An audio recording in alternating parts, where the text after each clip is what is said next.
So,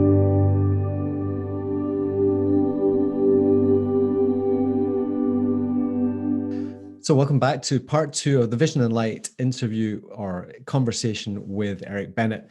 We're going to kind of carry on from where we were because we were talking about the relationship with nature and also the experience being more than just about the photograph. But the flip side of that is I want to talk about your new book that's coming out, Conversations with Nature. And this is absolutely about photography, but equally there's a strong message in there as well. The title in its own right is telling me that there's quite a deep story behind this. So I'm going to let you tell me all about this latest opus or magnum opus. So yeah, I just wanted to make a book that the thing is, like, when I release my images, I release them in gallery format. So I hardly ever release an image just by itself. I mean, on Instagram, that's all you can do. But like on my website, I always release bodies of work, and I'll release like 3, 4, maybe 5 bodies of work each year. And they're usually around a certain theme or a certain place, some kind of thing that makes it cohesive. So since I've always been doing that, and then with each gallery, I'll write like a foreword to give a bit more context or share a bit more of the story, share different things about nature or about conservation, along with the photographs to have a broader message. So I just that's kind of just how my photography is. So creating a book was always in the back of my mind because it'd just be like a physical format of basically what I already do. So I started working on this book, Conversations with Nature, around 2019, like early 2019, just putting it together, doing the writing and everything. And then I hired a publisher in 2020, like right at the beginning. Yeah, at the beginning of 2020.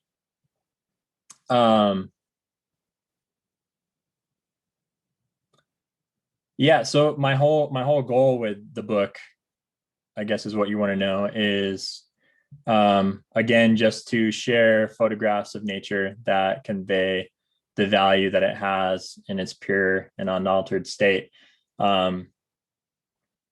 I want to show the value that space has, that stillness has, that silence has, things that, those are words that represent the lack of something. Like when nothing is there, it is still beautiful. It still has a value for us, because as our cities and the places we live become more and more crowded, there's less and less space available. Those things are maybe not tangibly real, but they are disappearing. So they do exist.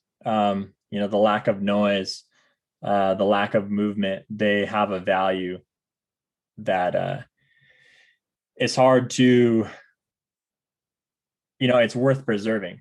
And so with my writing and photographs, basically just wanted to show like 4 different ecosystems. So there's forests, deserts, mountains, canyons.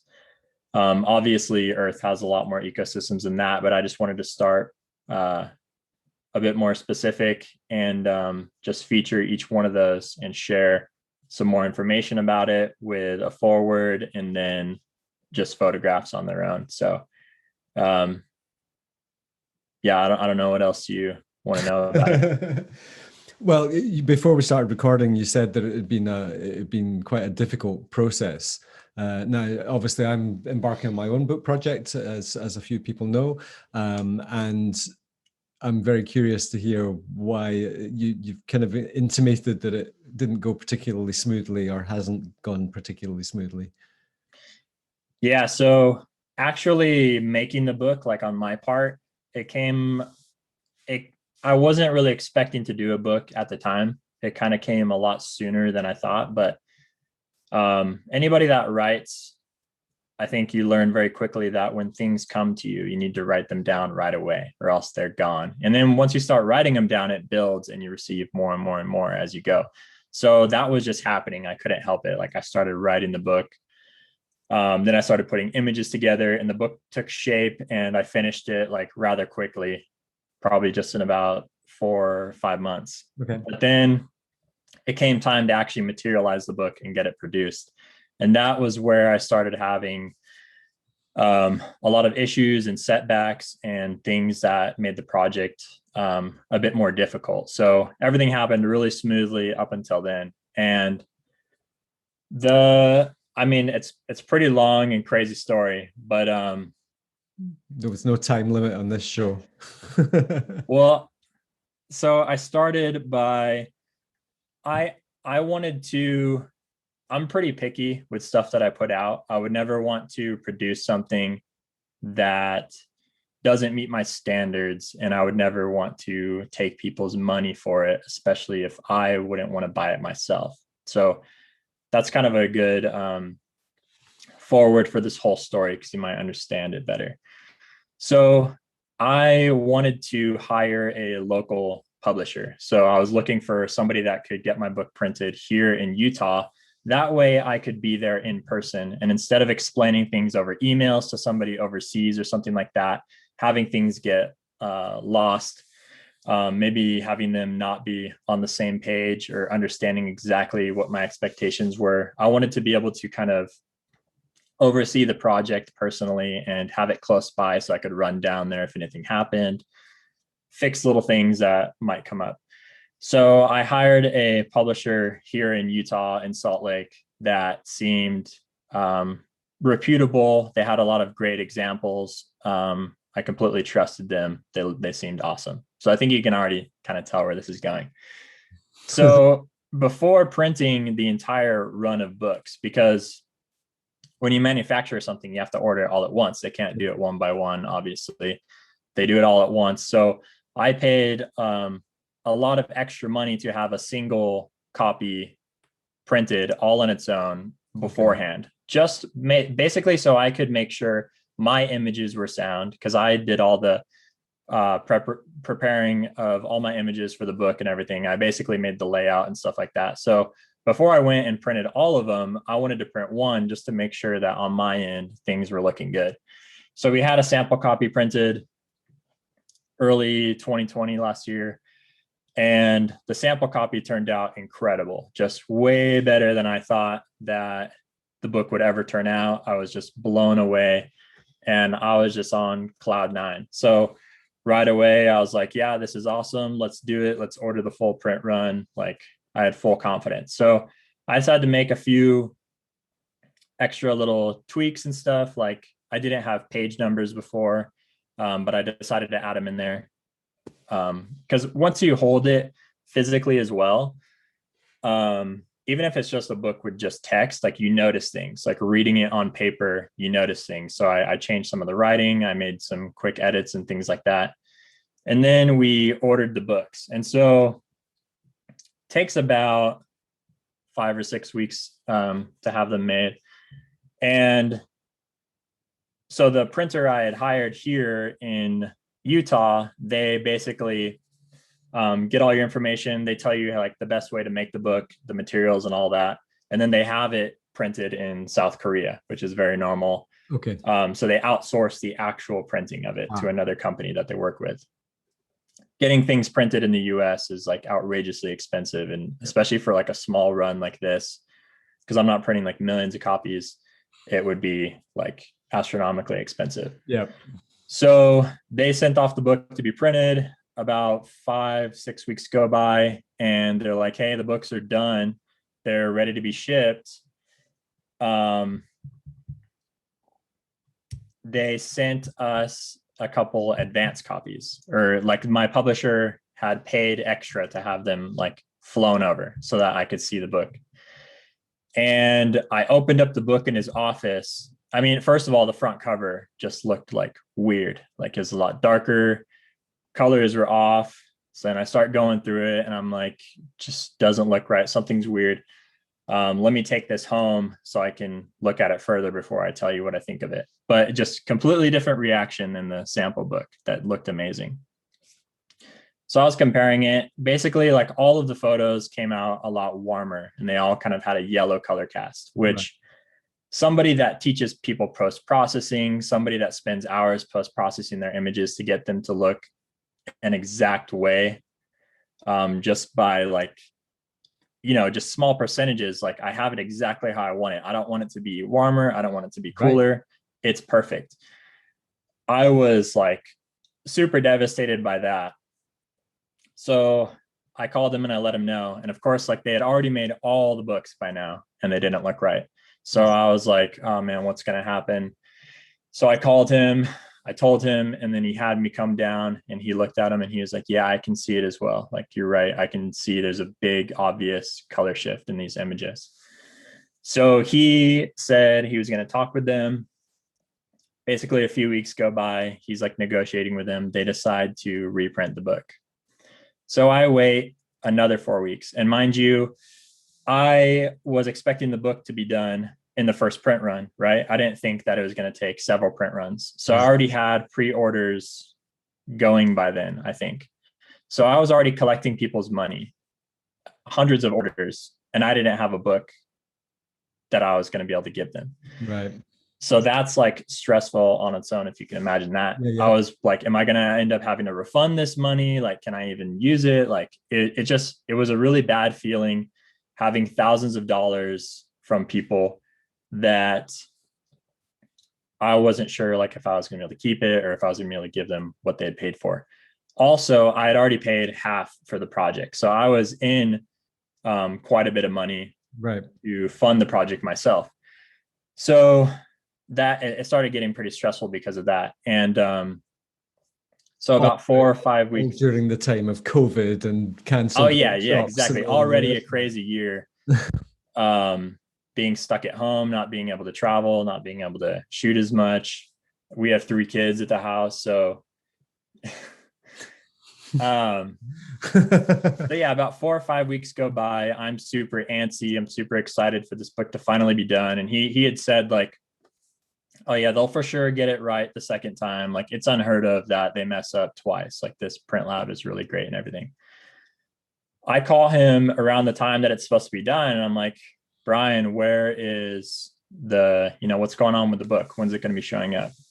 And he takes a long, deep breath and he says, like, Eric, I just don't even know what to tell you. Like, I feel so embarrassed. I feel so bad about how this has gone. It's just such a horrible situation.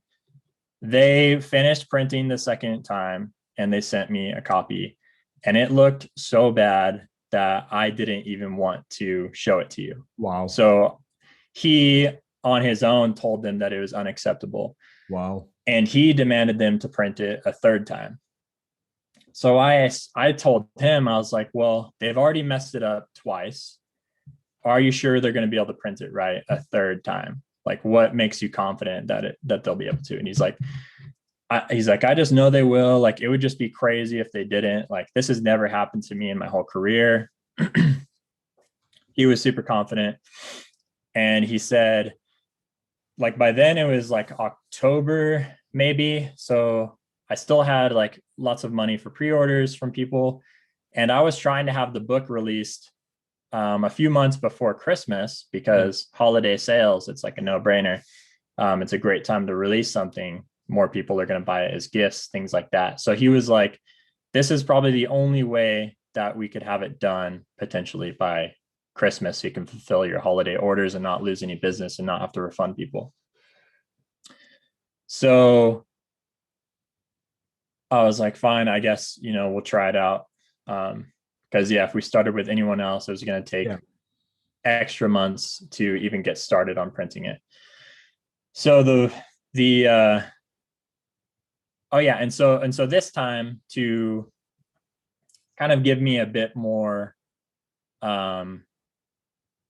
confidence in them, they sent me a full set of digital proofs, which when you print a book, it's not like printing single images like on an inkjet printer. Right. It's CMYK, but it's also more limited because it doesn't have the same kind of range in colors and things like that as an inkjet printer. Also details, things like that. And they have to print like 10 images at a time. So they're basically printing like one single print of like 10 images. So they got to calibrate it basically the best way possible for all of those images. Right. With like roller pressure and all of this stuff. So it's a pretty crazy science, like the way they print books. So they sent me a set of digital proofs, which aren't printed on the same machines, but they, a proof is kind of a guarantee of like color accuracy, gives you an idea of what it's going to look like, basically the quality of work that they can do. They sent me a full set of proofs. I examined those. They looked great. So I was like, okay, if they can get it to look like this, I'll be happy. Like this looks awesome. So then he's like, okay, and when they're done printing it, I'll have them send an unbound copy before they go ahead and finish all the books again, because we had to throw away thousands of books by now that were just useless because they went ahead and did everything. So 4 weeks later, about, the unbound copy comes. I go down to his office to look at it. It looks pretty good. So I don't want to say anything until I go home and I can closely compare it to proofs and examine it. So I just go home and check it out for a couple of days. And sure enough, like, yeah, some images look pretty good, but other images, there are like 30 or so, the colors were still off. Some of them turned out really dark this time. Images that looked fine in the other versions, for some reason, were really dark. Just, it didn't look good, but it was maybe 75% okay. So before I told him, I was kind of thinking like, what do I want to do? Maybe if I put it out like this, people might not notice. I'm much more critical because of my own work. And I also know how the images should look. So somebody else without a reference, maybe they would think it looks okay. These are just thoughts that went through my mind, not necessarily things that I considered, but I talked to a few people. I talked to Bill, William Neal, who wrote the foreword. He was like a mentor through this whole project because he's done so many books. Yep. Talked with my other mentor, David Thompson, just kind of getting their opinion, kind of explaining it. And they're like, well, are you happy with it? If you put it out, would you regret it one day? Would you not be completely happy? And I was like, yeah, it doesn't look perfect. I know it can look better than this because of the sample copy that we did. And I just wasn't 100% satisfied with it. And they were like, they said the same thing. They're like, maybe other people wouldn't notice, not every project turns out good or perfect. Maybe on the next one, it can turn out better. Just kind of trying to, not necessarily telling me what to do, but kind of trying to make me feel a little better maybe. But I thought about it and I talked about it with my wife and I was just like, I'm just not happy with it. Like, I'm not excited. I wouldn't feel good sending this out to people. So I told the publisher that it still didn't look right. We went over the proofs, like compared it and everything. And he kind of changed his attitude entirely. And instead of saying, okay, Eric, yeah, this doesn't look right, let's fix it, he was saying, I can see that it still doesn't look right, but this is as good as it's going to get. Like, no other printer is going to be able to do this better. Your expectations are outrageous. Like, you are being too much of a perfectionist. And he was saying, like, I really don't think anyone's going to notice. I don't think that we should reprint it. Like, you should just use this. Everybody's going to love it. And then he tried to make it about me just not wanting to put the book out because I was too scared, or I was, kind of inhibiting my own success because I wasn't confident enough in my work, things like that. Like, I was trying to make me think that I was like self-sabotaging myself. Right. And so he says, like, finally I pushed back enough. I was like, I can't do this. He's like, all right, I'll talk to the printer, see what we can do. So weeks go by. I'm like out shooting photos, trying to get my mind off it. It's already like getting way close to Christmas. I've already like accepted in my head that I'm not going to be shipping books anytime soon. And then I have a meeting with him finally, and he still is saying like, the book is fine. Like, I'm not going to have them reprint it. I think they did an excellent job. You just have unrealistic expectations. But basically, you have two choices. He's like, you can either reject the books and they'll be destroyed. They won't finish binding them. They'll just be destroyed, and you'll forfeit your deposit because, we did our job. You just don't like it. Wow. Or your second choice is you can accept the books as they are. They'll finish binding them. I will pay extra to have them air freight like a couple dozen copies over so you can fulfill some Christmas orders right away. And they'll also give you like a $2,000 discount on the entire project. So basically I would have to pay the rest of the money, but there'd be a substantial discount. So this was a point where there was really a lot of pressure on me, and I felt like my integrity and my whole philosophy as a photographer, as a human being, was being put to the test, because I could put a book out right away and save money on it. It was going to end up costing me less. So I could make more money with it. I could start selling it. I could fulfill holiday orders, which could possibly make more money. Or I could basically say no, lose a ton of money, potentially not do the book at all now because he was refusing to do it again, and kind of be back at square one and not know what I was going to do at all, not really have any real plan or anything for it. So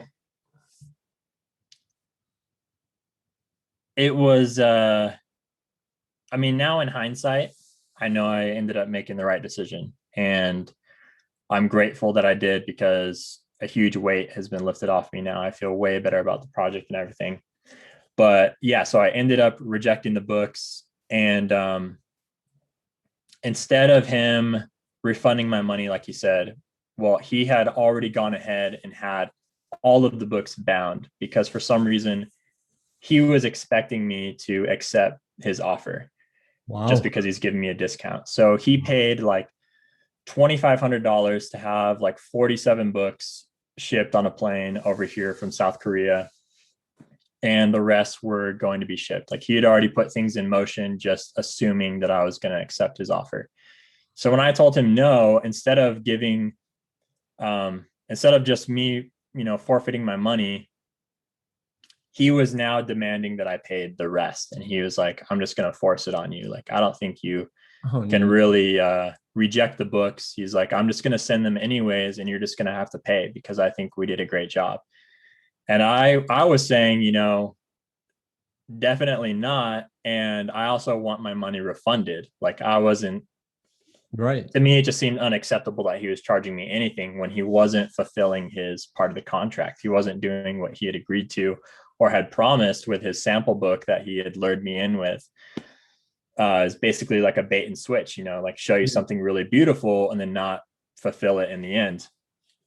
So I left his office after this, bad meeting that we had. And the next day, a box shows up to my house. It's full of books, and they're finished books. So yeah, that was actually a surprise. He didn't tell me that he had finished them. So the next day I come home, finished books on my doorstep. I'm like, what the heck's going on? Because he said that he wasn't going to finish them if I rejected them. Yeah. He wasn't going to finish the books if I rejected them. So I'm like, this is crazy. So I email him. I'm like, just letting you know, I'm rejecting the books, like just to have email confirmation and text that I didn't accept them, that I didn't tell him to move forward, and that he was just doing this on his own. And then he explained to me that he had paid extra money to have them flown over, thinking that I was going to accept them. And he sent me an invoice for the rest of the money, plus like interest and extra charges and all this stuff. Oh, man. 2 days later, like 7 books show up, or 7 boxes of books show up on my doorstep. And I'm like, this is crazy. So I start talking to a lawyer to kind of see what we can do. And we write him a letter, basically, saying what I had said, that I'd rejected the books, that he needs to refund me because he didn't fulfill his part of the contract, and trying to scare him, otherwise we're going to have to take legal action against him. And he's quiet for like weeks. We don't hear anything back from him, but we gave him like 15 days. So he's quiet like the whole time, not responding to emails or anything. And my lawyer is like, did you check out the books? Did you make sure that they didn't look right, that the colors were off like they were in the folded and gathered copy that he gave you? And I was like, I looked at one and yeah, the colors are still off. He's like, just inspect all of them, check them all out. So I unbox all the books and I open up every single one and I look through every single page. And I noticed that not only are the colors off in the images, the books were actually, they had like manufactured damages, like in the printing process. So like in the same pages in every single book, there were like these stains from like ink rollers where they were putting ink that it shouldn't be, like on the white margins next to the photograph, there was ink laid down on the same pages in every single one. So I email him again and I'm like, look, man, it's not just a question of my opinion or my standards being too high. These are like by definition unusable. They're damaged by the printer. You probably wouldn't even need to pay them for the printing job. You could just refund me my money and it would just be a wash for you. You wouldn't lose anything. But he doesn't respond. And then I'm like, what the heck's going on? Like, this guy's crazy. Like, why isn't he trying to cut a deal? Like, he basically shot himself in the foot sending the books to my house, because now I have a great argument against him that anybody would say they're unusable regardless of their opinion on color or photography or anything like that. So I one day, like while I'm just hanging out waiting for a response from him, I get a knock on the door and somebody's there and they're like, you Eric Bennett? I'm like, yeah. They hand me these papers and I open it up and it's a court notice, and he was suing me for the rest of the money. And I'm like, okay, like I had a lawyer just to kind of intimidate him, hoping to help me cut a deal with him so we could settle on something. But now he is actually suing me for the rest of the money for damaged books that I can't use like at all. So now I actually have to hire my lawyer, and he had filed a lawsuit against me in small claims court here in the US, which is basically court where you represent yourself. It's for like things like $10,000 and under, you can represent yourself. So what we had to do is my lawyer had to file a counter lawsuit against him, an actual district court where you have a jury, it's full blown court. That way it could be pulled out of small claims. And instead of me defending myself against having to give him my money back, we're suing him to give, for him to give me my money back instead of me having to pay him.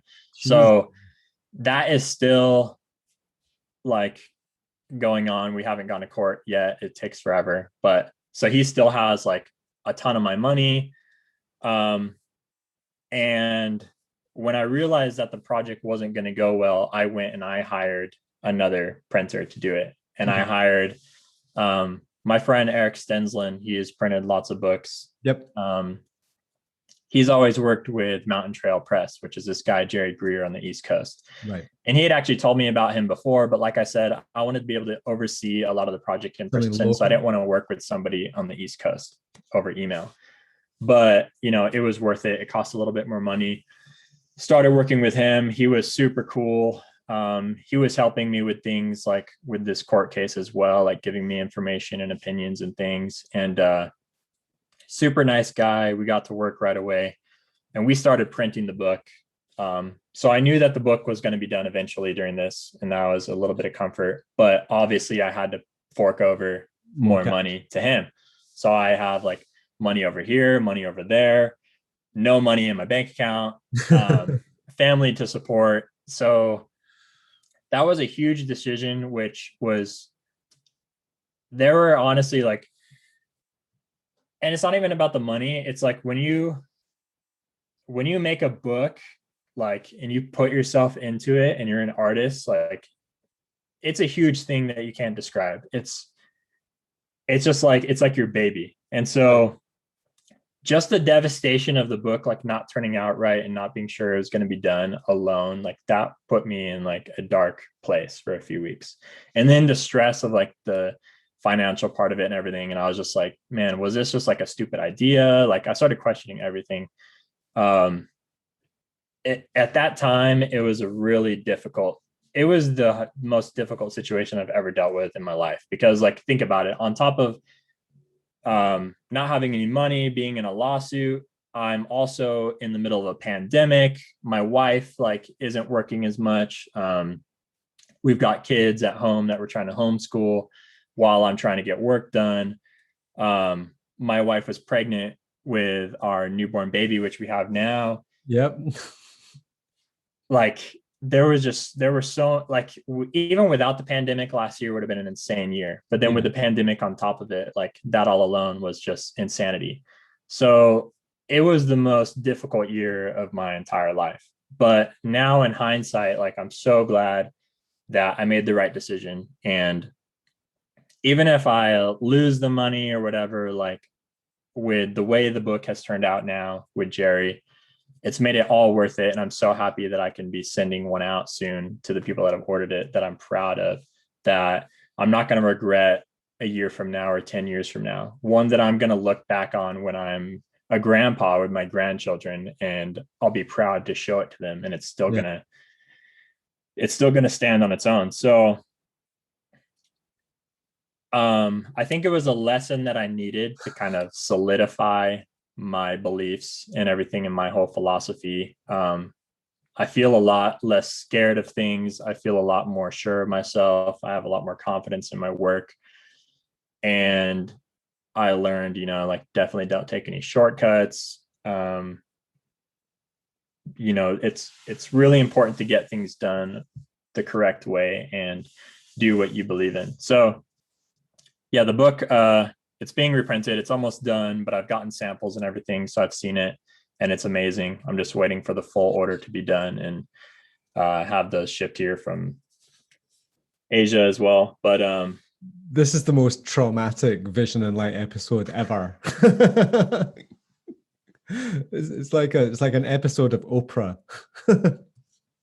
Yeah. And it's just all my friends, like family, they've been really supportive, but it's really hard for somebody to understand like what I've been going through. Well, one of the things I feel about things like this is because I wasn't aware of the whole story, because this is the first time you and I have had a conversation. So, just the same as everyone who's watching this is hearing it for the first time, I'm hearing it for the first time. So my instant reaction to this is that an old expression has come to my mind, which is, it's not who you are when you're winning that counts, it's who you are when you're losing that shows the true state of your character. And I strongly believe that, when you're being put through the hard ringer of life. Mm-hmm. And I think the fact that you're coming out with a sense of integrity, and it was your morality and ethics that made you, well, theoretically exacerbate the situation by not compromising. That shows your value, and it's just, I'm just going to go online and order my copy. Well, hopefully people who are watching this are going to do the same and get online and order a copy of this book, because this is the value of being an artist, and it's the cost, I guess. Also, we have great benefits that we get from our relationship with nature and so forth, but at the same time, making a living is still a challenge. And if I was completely focused like on just making money with this project, maybe that would have been like a good thing, that he was giving me a discount and that right, I could just put the books out. It was going to cost me less. Like if I was just trying to sell like a clump of paper, that would have been a different approach. I probably would have had a different reaction. But, it made me reevaluate everything and think about my priorities. What was the most important thing to me about this project? Was it about making money, or was it about making something that is much more than money? Was it about was it about sharing nature in the best way possible? Or was it about putting some money in my pocket? Like I really had to figure that out when I was making this difficult decision. So it just solidified, like that was the intention I had from the beginning. But like you say, when you get put through the ringer, it really solidifies those things, because it's super easy to have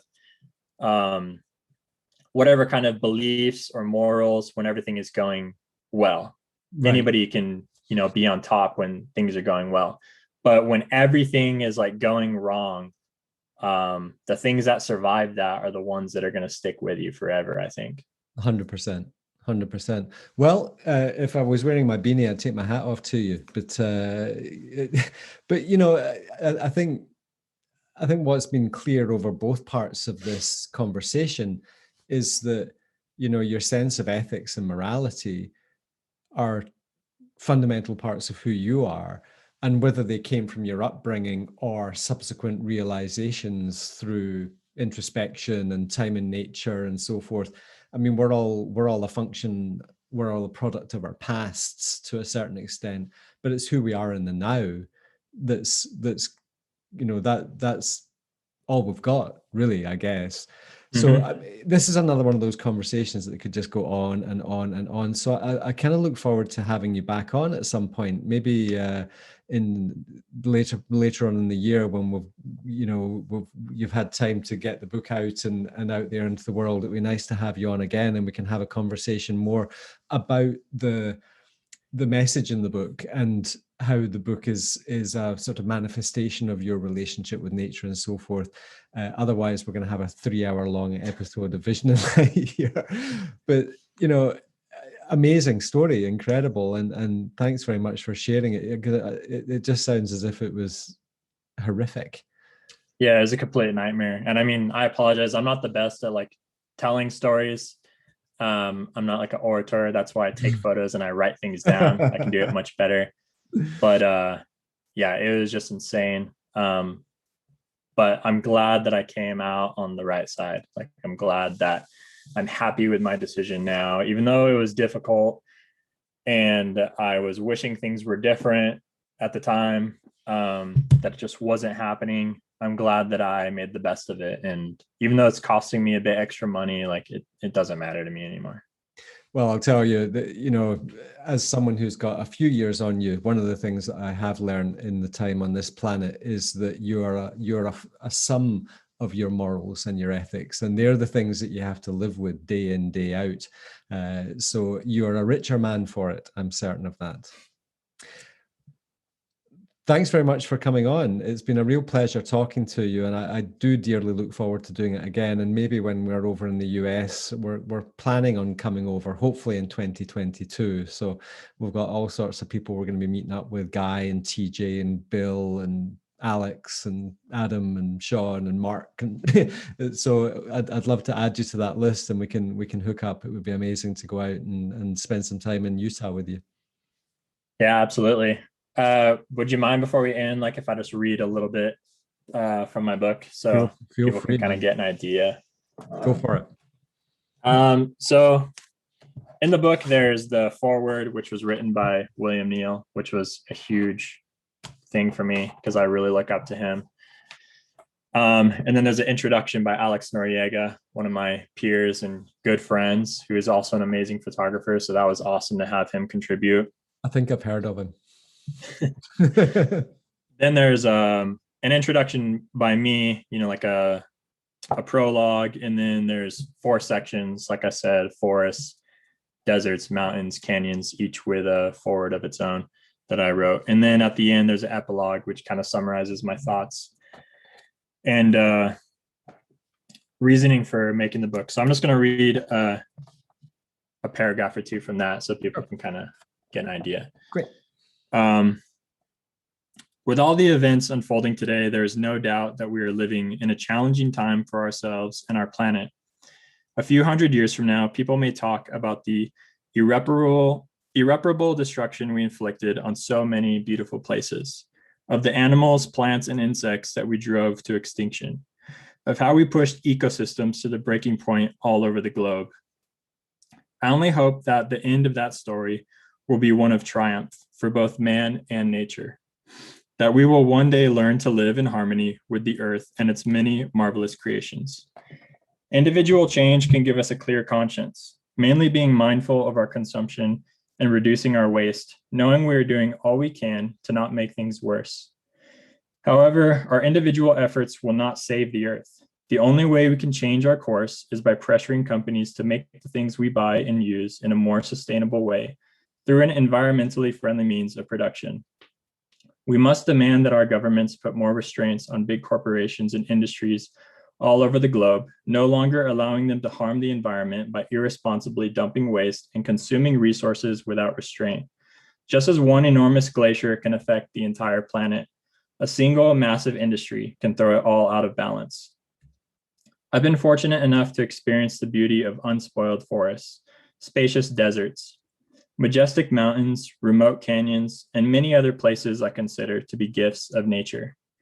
And I hope that through my photographs, you've gained a greater awareness and desire to grow your relationship with Mother Earth by experiencing these and other natural wonders firsthand. It is up to us to protect the few small corners of wilderness that yet remain on our planet. In doing so, we are also preserving the silence, stillness, and serenity that resides in these sacred places, so that others may find peace and harmony through their own conversations with nature. Incredible, man. Incredible. Well, you said earlier on about you feeling as if you were standing on the shoulders of giants, and I kind of alluded to the fact that it works in reverse also. And what you're doing, I think, is incredible, and I think it's inspiring for us as well. You know, the older guys. You know, to because one thing that we lose as we get older is our energy. I just don't have the energy that I had. I mean, I've grown 3 companies in my life, and the energy it takes to just sustain that decade after decade. So your message and TJ's message and Alex's and Sarah Marino's and Jennifer Renwick and Eric at Nature First, the people who are driving our awareness or people's awareness of nature and the power of landscape photography as a therapeutic and self-developmental, self-actualizing method of existence, creative living as opposed to creativity, that's an energy source. So I'll thank you for that, because it makes up for the deficit that I've got. Thanks, man. No, thank you. It's been an awesome conversation, and it's great having the opportunity to be interviewed or have a conversation with somebody that I look up to, and that you know, you're not superficial, you go beyond that. And I feel like you are able to bring things out of myself and other photographers in these conversations that maybe wouldn't come out in a normal format where you're just firing off questions that you've written down beforehand. So I really appreciate this opportunity. It's been unique and it's been really meaningful for me. Thanks, man. Thanks. Well, as has been often the case on these situations, I feel like I made a new mate. And I think that again is just something that's just such a pleasure from my point of view, you know, to give you a platform to get your voice out there, I think is also really, really important to me. So I hope everyone who's watching this, who's lasted this long, is buying your book, because you deserve all the success that you can get.